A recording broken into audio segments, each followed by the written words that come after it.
അന്നത്തെ ദിവസത്തെ ഏറ്റവും മെയിൻ ഹൈലൈറ്റ് ആയിരുന്നു ഈ പിസ്സ മേക്കിംഗ് സെഷൻ വന്നിട്ട്. മെയിൻ ഷെഫ് വന്നിട്ട് നമുക്ക് എങ്ങനെ പിസ്സ ഉണ്ടാക്കി തരുന്നത് എന്നുള്ളതൊക്കെ പറഞ്ഞു തരുന്നതാണ് പരിപാടി. ഇവർ രണ്ടാളും എൻ്റെ കൂടെ ഉള്ളവർ അവരെ ഹോട്ടൽ മാനേജ്മെൻറ്റ് കഴിഞ്ഞതാണ്. അതുകൊണ്ട് ഇവർക്ക് ഇതിൻ്റെ A to Z കാര്യങ്ങൾ അറിയാം.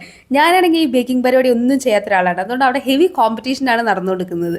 പക്ഷെ നല്ല എൻ്റർടൈനിങ് ആയിരുന്നു. നമുക്കൊന്നും അറിയാണ്ട് സ്ക്രാച്ചിൽ നിന്ന് ഇങ്ങനെ ഒക്കെ ചെയ്ത് പഠിക്കുന്നത് നല്ല രസമുണ്ടായിരുന്നു.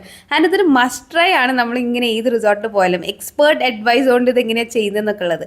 പിസ്സ ഡവും അതിൻ്റെ ബാക്കി എല്ലാ സാധനങ്ങളും ടോപ്പിങ്സ് ഒക്കെ നമുക്ക് അവിടെ നിന്ന് തന്നെ തരും. നമ്മൾ ജസ്റ്റ് ഇതൊക്കെ ഒന്ന് സെറ്റ് ചെയ്ത് വെച്ചെടുത്താൽ മാത്രം മതി. അവസാനം ഇത് തിന്നാൻ ടേസ്റ്റ് ചെയ്യാനും നമ്മളെ കയ്യിലെത്തും. ഞങ്ങൾ അവിടെ ഉണ്ടാക്കുമ്പോൾ ബാക്കി എല്ലാ ടീം മെമ്പേഴ്സും വന്നിരിക്കുന്നുണ്ടായിരുന്നു പീസ് കിട്ടാൻ വേണ്ടിയിട്ടും പിന്നെ എന്തൊക്കെ മണ്ടത്തരാണ് ചെയ്യുന്നതെന്ന് കാണാൻ വേണ്ടിയിട്ടും. എന്നിട്ട് വേണമല്ലോ അവർക്ക് ബാക്കി എല്ലാ കൊലീഗ്സിൻ്റെ അടുത്ത് പോയി പറഞ്ഞ് കളിയാക്കാൻ വേണ്ടിയിട്ട്. അങ്ങനെ ഈ സെഷൻ നല്ല അടിപൊളിയായി കഴിഞ്ഞു. അവസാനം പിസ്സ ബേക്ക് ചെയ്തെടുത്തു. പിന്നെ അത് തന്നെ ഷെഫ് തന്നെ ബാക്കി എല്ലാ പരിപാടിയും ചെയ്തോളും. പിന്നെ ടേസ്റ്റ് ചെയ്യാൻ നമുക്ക് തരും. അത്രയേ ഉള്ളൂ. ഭയങ്കര സിമ്പിളാണ് പരിപാടി.